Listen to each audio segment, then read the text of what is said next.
You'll start by removing the center section of the exhaust. Loosen the clamps at the back under the rear differential. Then unbolt the two middle hangers from the body.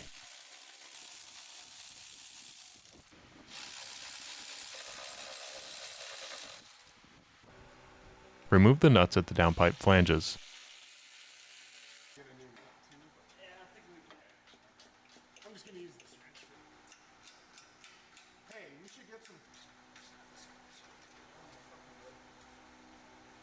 Pull the two pipes back from the flange, down and forward.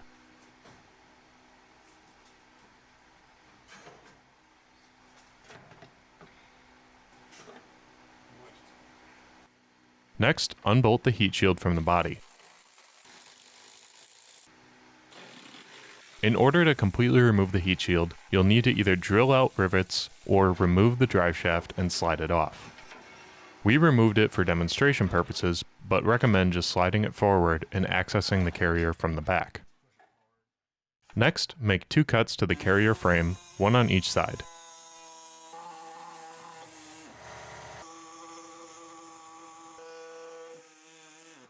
Unbolt it from the body and pull the loose pieces of the frame off. Using a razor blade, make a cut all the way around to separate the frame from the rest of the bearing.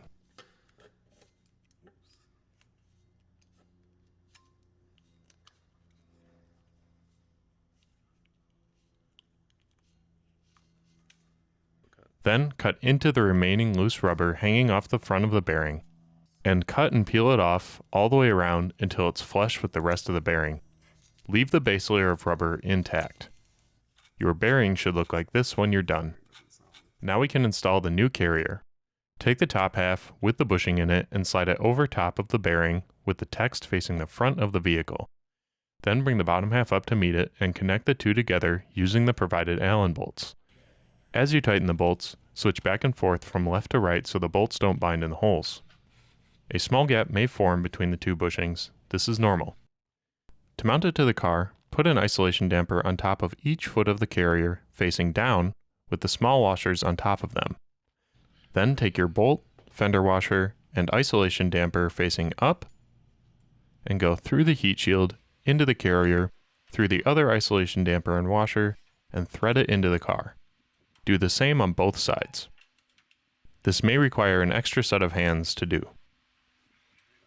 Torque the bolts down, then reinstall your heat shield and exhaust, and your installation is complete.